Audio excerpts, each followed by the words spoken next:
감사합니다. 우리 앞뒤 사람과 인사하며 함께 축복합니다. 예수님의 이름으로 사랑하고 축복합니다.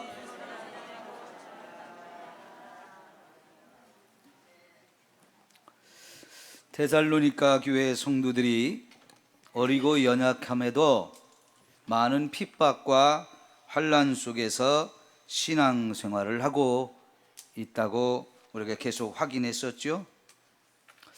감사하게도 그들은 어리고 연약한데 감당하기 참 어려운 그런 시험 속에서도 믿음을 버리기보다는 더 열심히 신앙생활을 했어요.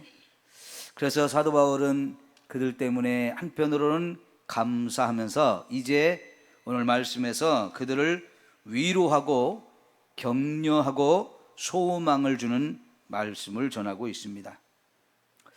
여러분 같으면 우리 주변에서 고통 속에 있는 사람을 보면 무슨 말로 어떻게 위로를 할 것 같습니까? 사도 바울이 오늘 굉장히 수준 높은 이야기를 하고 있는데요. 여러분이 오늘 말씀을 좀 잘 귀 기울여 들으시고, 그래서 여러분도 고난을 당할 때 이런 말씀을 통해서 위로와 소망을 받으시고, 우리 주변에 있는 사람들에게도 이런 말씀을 통해서 함께 위로하고 격려하고 소망을 주었으면 좋겠습니다. 제일 먼저 사도 바울은 왜 믿음을 가진 우리가 이런 고난을 받는지 그 이유를, 그 의미를 설명해 주고 있습니다. 자, 여러분, 보통 하나님을 믿지 않는 사람들이 이런 이야기를 합니다. 하나님을 믿으면 고난이 없어져야 되는 것 아니냐고 이렇게 물어보지요. 그게 맞는 것 같은데 사실은 그렇지 않습니다. 성경은 하나님을 믿어도 분명히 우리 삶에 고난이 많이 찾아온다고 얘기합니다. 믿는 사람이나 믿지 않는 사람이나 같은 고난을 겪는 것들이 많이 있어요. 질병도 찾아오고요, 재난도 찾아오고 죽음도 찾아옵니다. 이거는 믿는 사람이나 믿지 않는 사람이나 동일하게 겪는 일들이고, 그런 것들은 한결같이 다 고난이지요. 근데 거기에 덧붙여서 예수 믿는 저와 여러분들은 이 신앙 때문에 당하는 고난들이 또 있습니다. 그러다 보니까 이게 이해가 안 돼서 고난이 올 때 믿음을 버리고 포기하는 사람들이 있기도 해요. 그러나 여러분, 우리가 고난이 올 때 우리는 그거를 당연한 것처럼 자연스럽게 좀 받아들여야 할 줄 믿습니다. 이 고난에는 아무 이유가 없는 게 아니고요, 분명히 큰 하나님의 계획과 뜻이 있습니다. 자, 어떤 뜻이 있을까요? 베드로전서 4장 12절을 보니까 너희를 연단하려고 오는 불시험을 이상한 일 당하는 것 같이 이상히 여기지 말고 오히려 너희가 그리스도의 고난에 참여하는 것으로 줄고하라 그랬어요. 여기 보면 불같은 시험이 우리에게 오는데 사실은 그것이 마치 풀문불 속에서 금을 만들어내듯이 저와 여러분의 신앙을 연단하는 것이라고 얘기합니다. 특별히 오늘 여러분에게 연락할 분들이 많은 것 같아요. 핸드폰을 진동으로 놓든지 꺼주시면 좋겠어요. 여러분, 고난이 왜 온다고요? 저와 여러분을 연단하기 위해서 온다는 거예요. 또 하나, 저와 여러분을 그리스도의 고난에 참여하게 하는 것이라는 거지요. 여러분, 예수님이 우리를 구원하기 위해서 그 십자가라고 하는 어마어마한 고난을 다 겪으셨는데, 그런 고난이 예수님의 고난으로 끝나지 않고 저와 여러분도 예수님이 당한 그런 고난에는 못 미치지만 그래도 우리의 삶에 고난을 겪게 함으로 예수님의 고난을 이해하고 체험할 수 있게 해 주신다는 거지요. 맞습니다. 여러분, 하나님은 저와 여러분의 신앙이 그냥 엉터리 신앙으로 그냥 내버려 두지 않아요. 반드시 연단해서 더 귀하고 아름다운 우리의 믿음으로 갖고 가게 하시고, 그래서 우리가 하나님 앞에 설 때에 하나님이 저와 여러분을 모실 때 다 인정할 수 있는 하나님 나라에 합당한 자로 세우려고 이런 고난을 우리에게 허락하셨다는 것입니다. 이러한 하나님의 뜻과 계획을 우리가 이해한다면 여러분, 우리는요, 어떤 고난이 와도 감사할 수 있고 그것을 받아들일 수 있고요, 그래서 얼마든지 참을 수 있고 얼마든지 견디며 이거는 내가 끝까지 참아야지, 끝까지 이겨야지 하면서 그 고난을 통과하는 사람들이 되어진다는 것이죠. 여러분, 이런 고난을 통과할 수 없는 믿음이라면 그런 믿음 가지고 우리가 천국에 들어갈 수 있을까요? 고난도 견디지 못하는데 그런 믿음 가지고 천국에 들어갈 수는 없는 겁니다.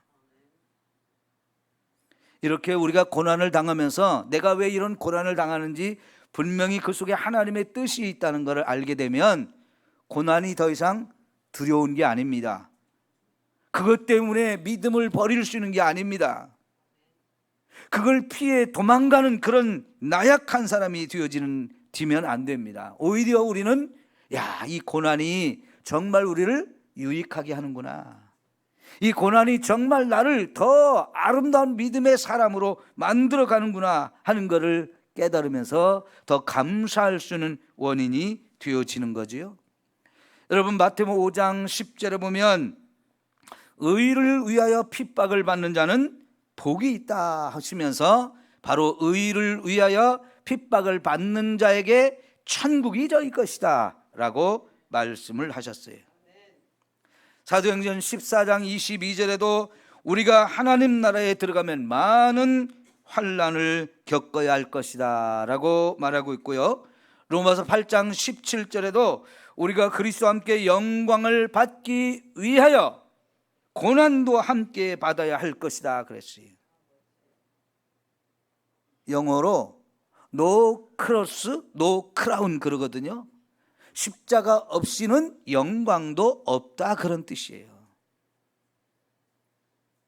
우리가 그리스도와 함께 영광을 누려야 되는데 그걸 영광을 위해서는 그리스도와 함께 고난도 받는 사람이 되어야 한다는 것이죠. 여러분, 하나님 나라를 아무한테나 주어지는 것이 아니에요. 하나님 나라는 그 나라에 합당한 자로 인정받는 자만 들어갈 수 있는데, 그렇게 하나님 나라에 합당한 자로 인정을 받으려면 이 고난의 풀무불을 통해서 저와 여러분이 연단을 받고 거기서 금보다 더 귀한 믿음을 가진 사람들이 되어야 한다는 겁니다. 그래서 베드로가 고난이 올 때 그것을 이상한 일 당하는 것처럼 생각하지 말라는 겁니다. 그래서 그런 고난을 피해서 믿음까지도 버리는 어리석은 자가 되지 말라는 것입니다. 오히려 우리는 그 고난이 와도 인내하는 사람이 되어야 되고 그걸 극복하는 사람이 되어서 더 귀하고 아름다운 믿음 위에 저와 여러분이 서야 된다라고 가르쳐 주는 것입니다. 야고보서 1장 12절에 보면 시험을 참는 자는 복이 있도다 그랬고요, 이것에 옳다 인정함을 받은 후에 주께서 자기를 사랑하는 자들에게 약속하신 생명의 멸관을 얻을 것이다 라고 말씀했어요. 베드로전서 1장 6절 7절에 보면 그러므로 너희가 이제 여러 가지 시험을 인하여 잠깐 근심하게 되지 않을 수 없었으나 오히려 크게 기뻐하도다. 너희 믿음의 시련이 불로 연단하여도 없어질 금보다 더 귀하여 예수 그리스도에 나타나실 때에 칭찬과 영광과 존귀를 얻게 하려 함이라 그랬습니다. 사랑하는 성도 여러분, 고난을 두려워하지 맙시다. 불평하고 원망하지 맙시다. 고난 앞에서 우리는 당당해야 합니다. 고난을 넉넉히 이겨낼 수 있는 저와 여러분이 되었으면 좋겠어요. 고난 속에 담겨 있는 그 하나님의 뜻을 깨닫고 오히려 감사하며, 지금 하나님이 나를 다듬어 가고 계시는구나, 나를 하나님 나라에 합당한 자로 만들고 계시는구나, 그러면 내가 이 연단을 좀 잘 받아야지 하면서 고난을 잘 받으십시오. 그러면 저와 여러분이 큰 믿음의 사람들이 된다고 가르쳐 주는 것입니다. 여러분, 사도 바울이 이제 두 번째 우리에게 가르쳐 주는 것, 고난은 하나님의 공의로운 심판의 표다 그랬어요. 5절에 여러분 확인해 보십시오. 이는 하나님의 공의로운 심판의 표요 그랬는데, 우리가 고난받는 것, 환난당하는 것, 그 모든 것이 하나님이 공의로 심판하신다는 것을 확실하게 드러나는 증거가 되어진다는 겁니다. 자, 이 말은 여러분, 이 말을 들을 때 데살로니가 교회 성도들이 정말 하나님의 큰 위로를 받으며 또 그들의 삶에 많은 변화가 일어났을 거예요. 지금까지 두려워하고 또는 불평하고 이것을 피해서 도망가려고 믿음을 버리려고 하던 그런 마음이 완전히 다 내려놓게 되어지고, 이 고난이 이렇게 멋있는 거구나, 고난이 정말 우리에게 참 유익한 거구나, 반드시 필요한 거구나, 이렇게 생각할 수 있게 되어졌는데요. 보십시오. 여러분, 하나님께서 7절에 보면 환난을 받는 너에게는 우리와 함께 뭘 주신다고요? 안식을 주신다 그랬고요. 이게 하나님의 공의라는 거예요. 그 다음에 6절에 보면 너희로 환난을 받게 하는 자들에게는 어떻게 한다고요? 환난을 갚으신다. 환난으로 갚으신다. 우리 환난을 당하는 우리에게는 영원한 안식을 약속하고 계시고, 우리에게 막 고난을 주고 우리를 핍박하는 사람들한테는 하나님께서 환난을 당하게 하신다는 거예요. 그 환난이 뭐냐면, 여러분 8절 보십시오. 하나님을 모르는 자들과 우리 주 예수 그리스도의 복음에 복종하지 않는 자들에게 뭘 내리신다고요? 형벌을 내리신답니다. 이런 자들은 주의 얼굴과 그의 힘의 영광을 떠나 영원한 멸망의 형벌을 받으리라 그랬어요. 여러분, 나만 고난받는 것으로 끝나지 않습니다. 나는 그 고난을 견디면서 이제 하나님이 우리에게 약속한 영원한 안식의 나라, 저 천국이 우리에게 주어지는데, 지금 이 세상에서 잘났다고 하면서 큰소리치면서 우리를 핍박하고 우리에게 고난을 주는 사람이 있다면 그 사람은 하나님께서 어마어마한 형벌을 내리신다고 말씀하셔요. 이게 하나님의 공의라고 말씀을 하셔요. 이런 말씀을 들을 때 데살로니가 교회 성도들이 얼마나 힘이 났겠습니까? 그래서 우리 조금만 인내하자. 그러면 우리에게 영원한 안식이 주어질 거다. 이제 더 이상 두려워하지 말자 하면서 서로를 격려했을 것입니다. 여러분, 그들을 괴롭히고 핍박을 주고 환난을 가하는 사람들에게 하나님이 무서운 형벌을 내리고 있다는 걸 생각하니까 내가 직접 그들에게 원수를 갚지 않아도 되는구나, 이런 믿음이 서는 거고요. 그러면서도 또 한편으로는 하나님의 형벌을 받을 사람들을 생각하니까 불쌍한 거예요. 그들을 위해서 기도하는 사람이 되어지고 축복하는 사람이 되어지고, 그런 사람에게 또 찾아가서 예수를 믿어야만 우리가 구원받아서 저 천국에 갈 수 있다는 이 영원한 생명의 진리를 또 전해줄 수 있는 사람들이 되어지는 거지요. 여러분, 그러니까 지금 사도 바울이 데살로니가 교회 성도들에게 하는 말이 굉장히 수준 높은 얘기를 하고 있는 거예요. 우리는 그냥 고난을 받으면 아이고 힘들어 죽겠다, 불평하고 두려워하고 원망하면서 언제 이런 일 없어지나, 좀 편안하게 살 수 없나, 자꾸 그런 생각만 하는데요. 그런 생각을 뛰어넘어서 왜 우리가 고난을 받는지 깊은 하나님의 뜻이 있다는 걸 가르쳐주고, 그 고난을 우리가 충분히 견딜 수 있는 이유가 있다는 걸 가르쳐 주는 거지요. 여러분, 옛날 일제 시절에 최권능이라는 이 목사님 있었어요. 그분도 일본 순사에 끌려가서 모진 고난을 받으면서 엄청나게 힘들었는데요, 아무리 예수를 믿지 않으면 죽이겠다고 이렇게 핍박을 하고 위협을 해도 예수를 부인하지 않을 뿐만 아니라 자기를 고문하는 그 형사들, 순사들을 향해서 내 안에는 예수님으로 가득 차 있다, 그러니까 너희도 예수를 믿어라, 계속 그런 복음을 전했다고 합니다. 여러분, 요한계시록 2장 10절에 에베소 교회를 향해서 편지할 때 이런 이야기를 합니다. 내가 장차 받을 고난을 두려워 말라 그랬어요. 너희들에게 장차 고난이 올 텐데 그걸 조금도 두려워하지 말라 그랬어요. 볼지어다 마귀가 장차 너희 가운데서 몇 사람을 옥에 던져 시험을 하리니 너희가 10일 동안 환난을 받으리라. 그러면서도요, 뭐라고 말하면요, 내가 죽도록 충성하라. 그러면 내게 생명의 면류관을 줄 것이다 그래요. 여러분, 환난이 오는데 분명히 온다고 하면서 그런 환난이 와도 조금도 두려워하지 말라는 거예요.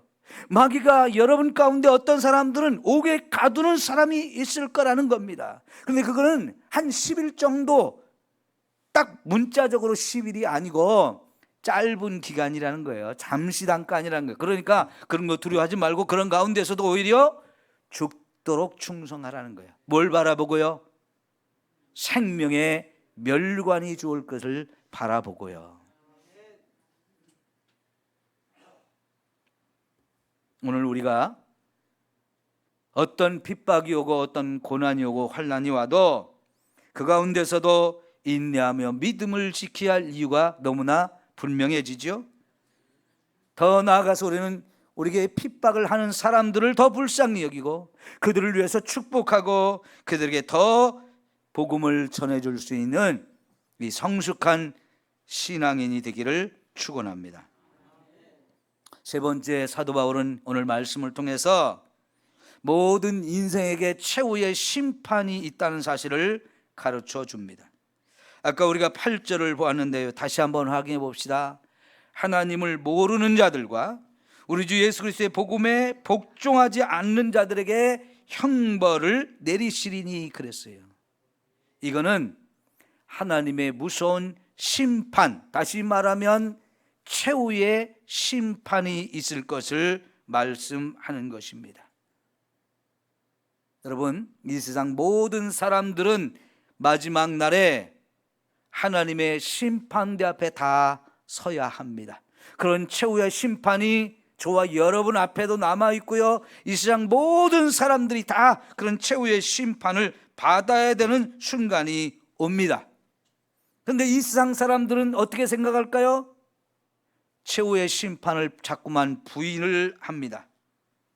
그러면서 어떤 사람들은요, 죽는 거 두려워하지 마, 어차피 한 번 살다가 죽는데 뭘 그래, 그런 말을 하는 사람도 있고요, 하나님의 심판이 있기는 뭔 심판이 있어 그러면서 하나님도 부인하고 하나님의 심판을 부인하는 사람들이 있어요.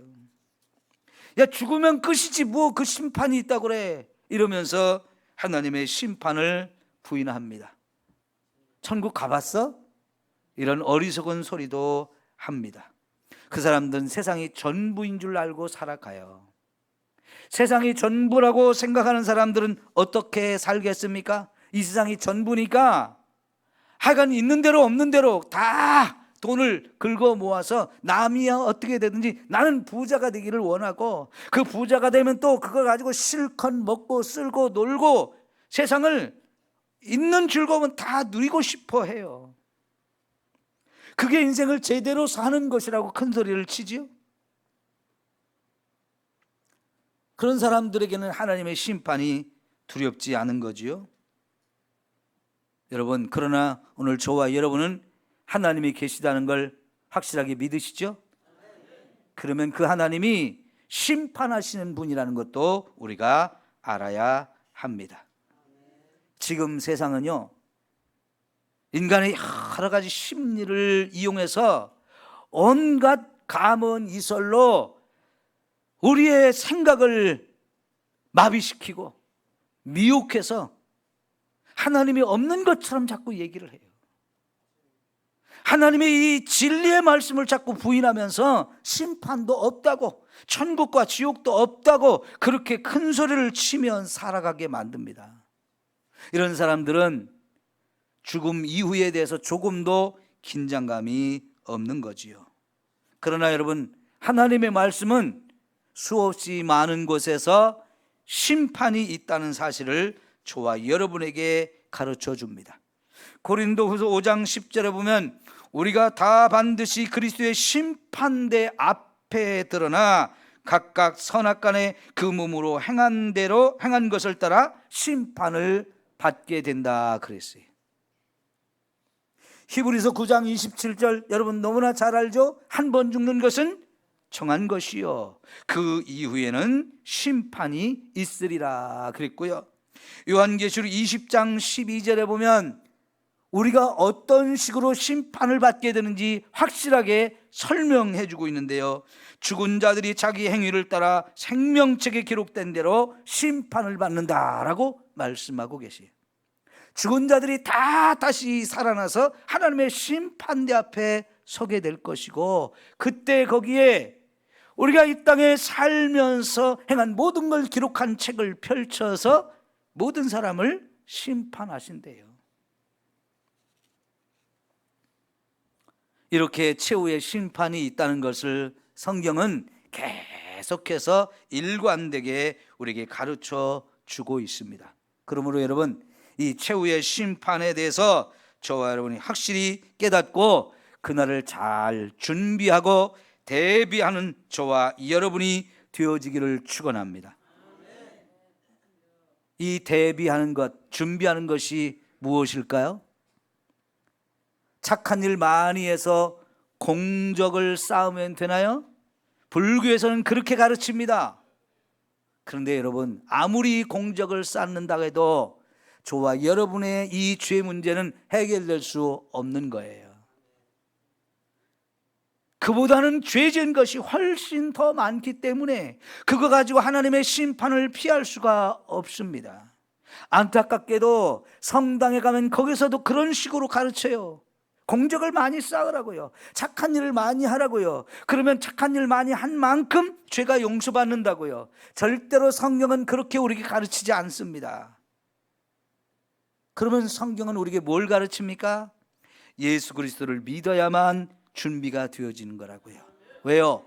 예수 그리스도를 믿고 그 앞에 우리의 죄를 다 회개할 때 예수님이 십자가에 죽으시면서 흘리신 그 피로 저와 여러분의 죄를 유일하게 그 방법 아니면 씻을 수가 없기 때문에 예수를 믿어야만 이 죄 문제 해결받고, 그래야 하나님의 심판대 앞에 설 수 있다는 겁니다. 그 심판대 앞에 섰을 때 저와 여러분의 행위를 기록한 책을 펼쳤을 때 예수님의 보혈로 우리의 죄를 싹 다 덮어서 없애버린 거예요. 그래서 우리는 그 심판대 앞에서 무사히 통과할 수 있는 자가 되어지는 거지요. 여러분, 이게 예수를 믿는 가장 큰 이유입니다. 최고의 축복과 최고의 은혜인 겁니다. 그러면 여러분, 이 최후의 심판대 앞에서 악하고 게으른 종아 하면서 책망을 받으면 그 사람이 받을 형벌이 뭘까요? 어떤 형벌을 받게 됩니까? 분명히 말하는데 성경은 그들에게는 지옥의 형벌을 받는다 그랬어요. 마태복음 10장 28절에 얼마나 이 지옥이 무섭고 끔찍한지, 내 오른 눈으로 혹은 내 오른손으로 죄를 범하고 그래서 그것 때문에 지옥에 가게 생긴다면 눈을 찍어버리고라도 손을 끊어버리고라도 지옥은 가지 말라 그랬어요. 여러분, 눈을 찍는다는 거, 팔을 끊어버린다는 거 얼마나 끔찍하고 무서운 고통이고 두려운 겁니까? 그런데 그보다 더 두렵고 무서운 거, 그렇게 해서라도 가지 말아야 될 곳이 지옥이라는 거예요. 왜요? 그 지옥은요, 마귀들을 벌하기 위해서 만든 곳이에요. 그곳은 영원히 꺼지지 않는 불못이라고 그랬고요, 유황불이 아주 뜨겁게 타오르는 곳이라고 그랬고요, 얼마나 그 불길이 센지 불로 소금치듯 타는 곳이라 그랬고요, 죽을 수도 없는, 그 고통 속에서 죽을 수 없이 영원히 고통을 받는 장소라고 우리에게 가르쳐줘요. 그곳에 누가 간다고요? 마귀가 가고요. 마귀에게 속아서 하나님을 믿지 않고 예수 그리스도의 복음을 받아들이지 않는 그런 사람들에게 그곳에 가서 영원히 고통을 받게 한다는 겁니다. 거기서는 영원히 슬피 울며 이를 갈게 될 것이고요, 거기서는 다시는 그곳에서 나올 수 있는 기회가 주어지지 않는다는 거예요. 그곳에 가지 않을 기회는 세상에 저와 여러분이 살 동안만 주어졌어요.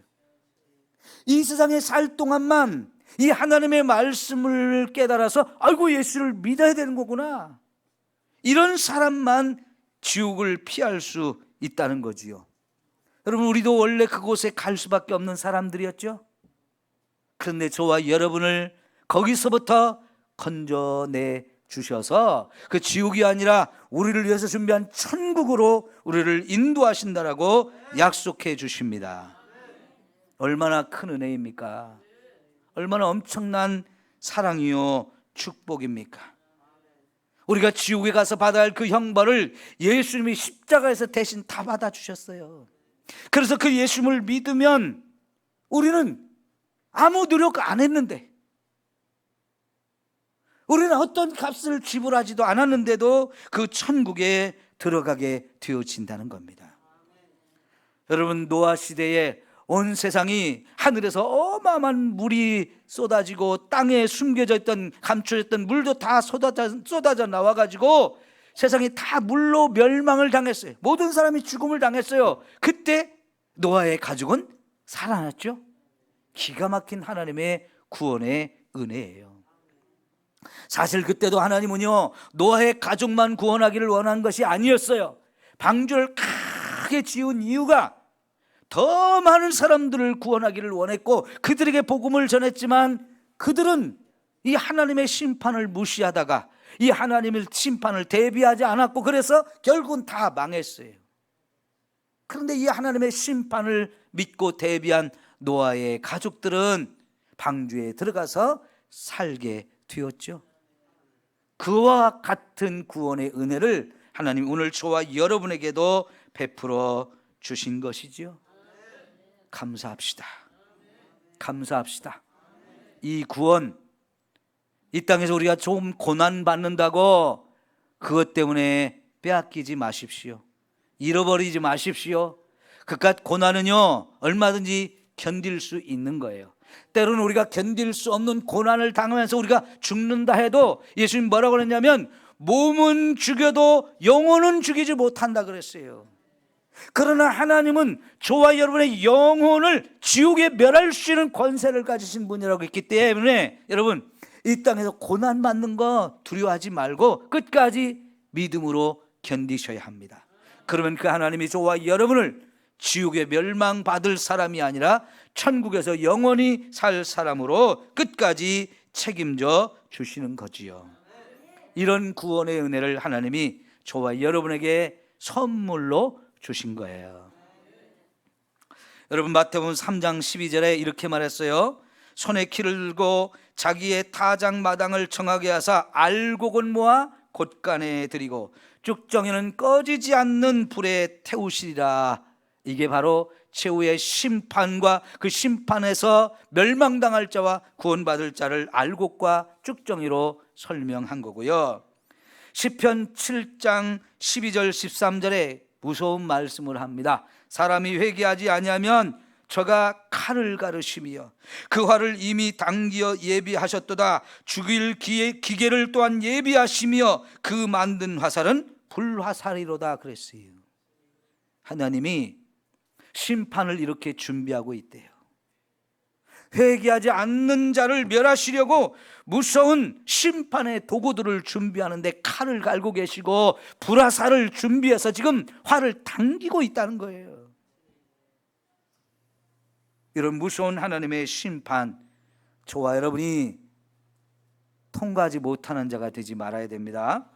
마지막으로요, 사도 바울은 성도들에게는 영광이 준비되어져 있다고 말합니다. 여러분, 10절을 보십시오. 그날에 그가 강림하사 그의 성도들에게 영광을 받으시고 모든 믿는 자들에게서 놀랍게 여김을 얻으시리라 그랬는데요, 예수님이 분명히 다시 오신대요. 근데 그 오실 때의 모습을 7절의 끝에서 설명하는데요, 보십시다. 주 예수께서 자기의 능력의 천사들과 함께 하늘로부터 불꽃 가운데서 나타나신다 그랬는데, 이거는 예수님이 이 세상에 재림할 때 모습을 설명하고 있는데요, 수많은 천군 천사에게 둘러싸여 오고 불꽃 가운데에서 나타나실 것이다 그랬는데, 이거는요 예수님이 최후의 승리자로 하나님의 그 영광을 가지고 이 땅에 다시 오시는데, 그분이 온 세상의 통치자이고 그분이 심판자이고 그분이 구원자로서 오시는 모습을 저와 여러분에게 이렇게 설명하고 있는 것입니다. 자, 여러분, 예를 들면 우리 좀 시간이 지났지만은 그 예전에 황영조라는 선수가 바르셀로나 올림픽 경기의 마지막 하이라이트 마라톤 경기였죠. 그때 어땠습니까? 우승자가 되었어요. 야, 그때요 전 세계가 부러워했고 우리나라 사람들은 너무너무 좋아서 큰 소리를 외치면서 춤을 추었어요. 근데 그 황영조 선수는 어땠겠어요? 그때 그 영광과 기쁨을 말로 표현할 수가 없었을 거예요. 그리고 그가 우리나라에 돌아왔을 때 어떻게 했습니까? 카퍼레이드를 했죠. 수많은 국민들이 나와서 막 박수를 쳐주면서 막 같이 기뻐하고 얼마나 우리 가슴을 뜨겁게 해주었습니까? 아마 대한민국 국민이 되었다는 거에 자부심을 느끼면서 애국심이 아마 여러분 이 가슴에서 펄펄 끓어올랐을 거예요. 그런데 여러분, 예수님이 이 땅에 오실 때의 모습은 그런 것과 비교가 안 된다고 그래요. 비교가 안 된대요. 셀 수 없는 천사들이 함께 예수님을 둘러싸고 큰 나팔을 울려 퍼지게 하면서 막 찬양이 넘치는 가운데 예수님이 우리 가운데 오시는데, 저와 여러분이 거기 구경꾼이 아니라는 거예요.